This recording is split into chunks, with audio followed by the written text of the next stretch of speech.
47 سے پہلے کا ہندوستان جو ہے اس سے آپ اپنے آپ کو کمپلیٹلی ڈیٹیچ کرنے میں اپنی عظمت سمجھتے ہیں، اور وہ عظمت آپ اس لیے سمجھتے ہیں کہ وہاں سے آپ ڈیٹیچ ہو کے تو پھر آپ اپنے آپ کو جو عرب ریڈرز ہیں یا عرب دنیا کی جو فتوحات ہیں یا ان کی جو حاصلات ہیں یا ان کی جو کامیابیاں ہیں اس کے ساتھ جوڑتے ہیں۔ تو جب کوئی کام اپنے ماضی پہ اس قدر شرمندہ ہو کہ 1947 سے پہلے ہم جو کچھ بھی تھے ہم اس کو چھپانے کی کوشش کریں کہ ہمارا انڈین سب کنٹیننٹ سے یا ہندوستان سے تعلق ہی کوئی نہیں ہے، تو پھر آپ جا کے بیلجیم میں خطاب تو نہیں کر سکتے نا کہ یہاں پہ جو ہندوستان سے آئے ہوئے سولجر مارے گئے تھے وہ ہمارا ان سے کوئی تعلق ہے۔ آپ کیسے یہ بات کریں گے؟ آپ نے ایک بہت بڑا ہیریٹیج جو ہے اس کو خود ہی ایک طریقے سے میں کہوں گا کہ ایک طرف کر دیا۔ میں سمجھتا ہوں کہ پاکستان میں مائنڈ سیٹ کو بدلنے کی ضرورت ہے، اور اس میں جو ہے وہ انڈیا کی جو کامیابیاں ہیں، مثلا اب یہ جو گلف سٹیٹس کو وہ اپنے اندر، میں یہی کہوں گا کہ ایک طریقے سے آبزرو کر رہا ہے، اس کو آپ سبوٹاج نہیں کر سکتے۔ اگر آپ یہ خواہش لے کے نکلیں گے تو آپ مزید ٹربل میں چلے جائیں گے۔ ایک بڑا امپورٹنٹ پوائنٹ وہ یہ ہے کہ کچھ عرصے سے بھارت نے انٹرنیشنلی جہاں بھی جاتا ہے، اگر بھارت کے پرائم منسٹر جا رہے ہیں یا بھارت کے جو منسٹر آف ایکسٹرنل افیئرس کے ہیڈ ہیں ڈاکٹر جے شنکر صاحب، وہ جہاں پہ جاتے ہیں وہ وار میموریلز میں جاتے ہیں، وار میوزیمز میں جاتے ہیں، اور وہاں پہ جا کے کہتے ہیں جی کہ جو ورلڈ وار میں جو انڈین سولجرز تھے ہم ان کے لیے جو ہے وہ ٹریبیوٹ پیش کرتے ہیں۔ ابھی بھی میرا خیال ہے doctor J Shankar New Zealand اور آسٹریلیا کے دورے پہ ہیں۔ تو بیسیکلی وہ جو ورلڈ وار ٹو میں اور ون میں جو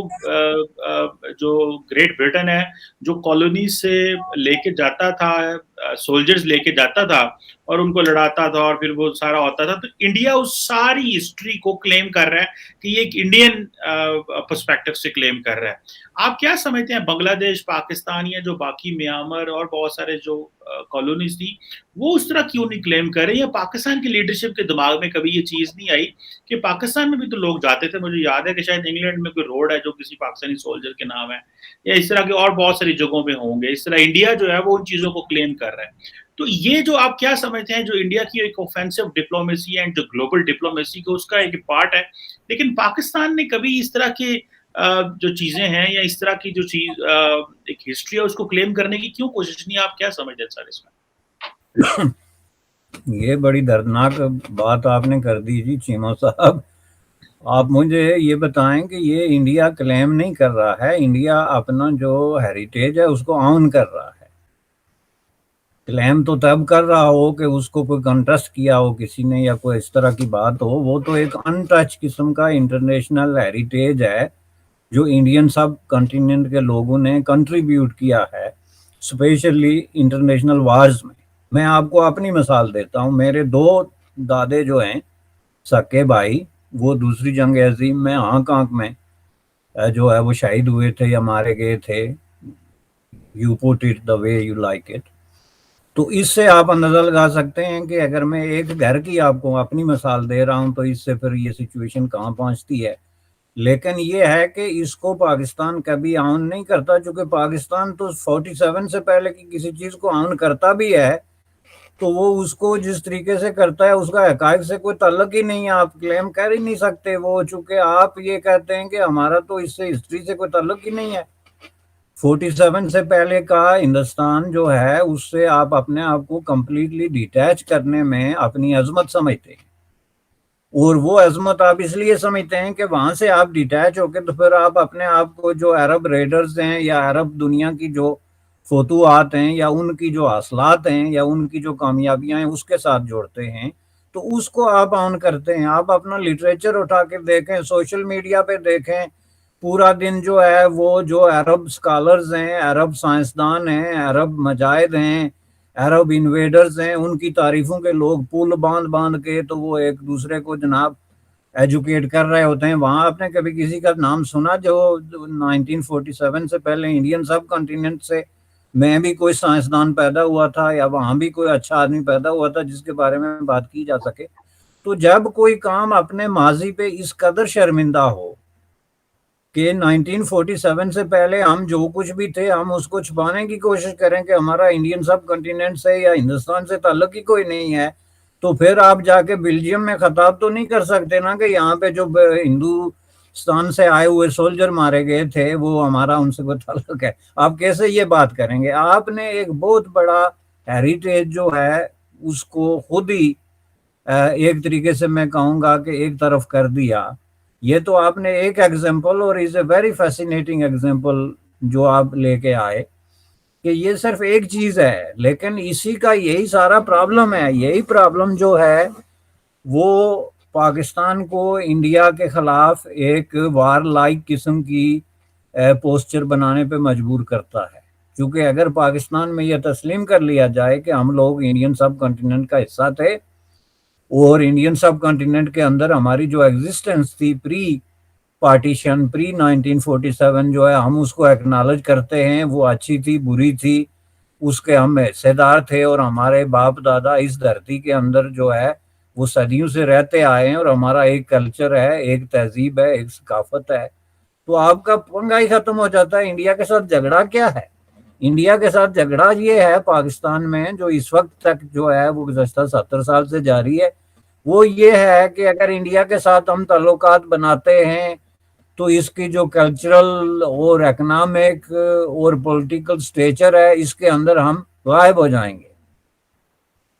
اس سے ہماری آئیڈینٹی کو خطرہ ہے، اس سے ہماری سینس آف انسیکیورٹی جو ہے وہ بڑھ جاتا ہے۔ لہٰذا ہمیں انڈیا کے ساتھ حالت جنگ میں رہنا چاہیے تاکہ ہمارے درمیان کوئی تعلقات جو ہے وہ ڈیولپ نہ ہو سکیں، اور دشمنی کی فضا میں ہم جو ہے وہ اپنی سروائیول کو زیادہ بہتر طریقے سے شور کر سکتے ہیں۔ یہی تو پرابلم ہے۔ کچھ لوگ کہتے ہیں جی یہ انڈیا کو پاکستان اس لیے تقسیم نہیں کر رہا ہے کہ یہ کوسچن آف سپرمیسی ہے، کہ جی اگر ایسے ہو جاتا ہے تو انڈیا کی جو سپرمیسی ہے وہ ایکسیپٹ کرنی پڑتی ہے آپ کو جنوبی ایشیا میں، حالانکہ یہ اب بہت پرانی، یہ کوئی 30 سال پرانی سٹیٹمنٹ ہے۔ پرابلم ہمارا یہ ہے کہ ہم جو ہے وہ ارتقا جو ہے ہمارے نظریات میں یا خیالات میں یا اپروچ میں نہیں ہوتا، یہ 30 سال پرانی بات ہے۔ اب تو آج کی حقیقت یہ ہے کہ انڈیا کی سپرمیسی آلریڈی قائم ہو چکی ہے۔ آپ کے بارڈر سے لے کے تو آپ چلے جائیں پورے ساؤتھ ایشیا میں، بنگلہ دیش سے لے کے نیپال تک، تو آپ کو سچویشن کلیئر نظر آئے گی، لیکن اس کو آپ وہیں چھوڑیں، اب وہاں سے باہر نکل کے ابھی آپ نے گلف کی بات کی، یورپ کی بات کریں، تو انڈیا جو ہے وہ ظاہر ہے کہ ایک حد تک جس چیز کو پاکستان کی ایک روایتی مینٹالٹی ماننے کے لیے تیار نہیں تھی وہ منوا چکا ہے۔ تو اس لیے اب میں سمجھتا ہوں کہ ایک نئے طریقے سے اس کو دیکھنے کی ضرورت ہے کہ یہ now is not the question of supremacy, بلکہ یہ اب کوسچن یہ ہے کہ انڈیا کے ساتھ دوستانہ اور برادرانہ تعلقات کس طرح قائم کیے جائیں۔ یہی جو دو لفظ ہم استعمال کرتے ہیں نا، امت مسلمہ کے ساتھ دوستانہ اور برادرانہ تعلقات، یہی لفظ اگر ہم استعمال کریں انڈیا کے ساتھ دوستانہ اور برادرانہ تعلقات، تو اس سے سارے معاملات جو ہیں وہ ختم ہو سکتے ہیں۔ لیکن اگر آپ کو کسی نے لکھ کے دے دیا کہ انڈیا کے ساتھ ہمارا دوستانہ اور برادرانہ ایٹیچیوڈ ہو ہی نہیں سکتا چونکہ وہاں ہندو رہتے ہیں، تو پھر جو ہے آپ کا خدائی حافظ ہے، چونکہ وہ نہ صرف انڈیا میں ہندو نہیں رہتے، پوری دنیا میں اور بھی لوگ رہتے ہیں، اور یہ معاملہ پھر ساری دنیا میں پھیلے گا۔ آپ یہ مطلب اس طریقے سے پھیلے گا کیا بلکہ پھیل چکا ہے۔ تو اس لیے جناب اس میں میں سمجھتا ہوں کہ پاکستان میں مائنڈ سیٹ کو بدلنے کی ضرورت ہے، اور اس میں جو ہے وہ انڈیا کی جو کامیابیاں ہیں، مثلا اب یہ جو گلف سٹیٹس کو وہ اپنے اندر، میں یہی کہوں گا کہ ایک طریقے سے آبزرو کر رہا ہے، اس کو آپ سبوٹاج نہیں کر سکتے۔ اگر آپ یہ خواہش لے کے نکلیں گے تو آپ مزید ٹربل میں چلے جائیں گے۔ دوستو، بھارت کے ودیش منتری ایس جے شنکر نے رویوار کو یروشلم کے تلپیٹ میں پرتھم وشو یدھ کے دوران اس چھیتر میں اپنے پرانوں کی آہوتی دینے والے بھارتی سینکوں کے لیے ایک قبرستان میں مالیارپن کر اپنی 3 دیوسیہ اسرائیل یاترا کی شروعات کی۔ اس دوران انہوں نے سپوتوں کو شردھانجلی دیتے ہوئے کہا کہ میں سمانت محسوس کر رہا ہوں جنہوں نے WWI کے دوران اس بھومی پر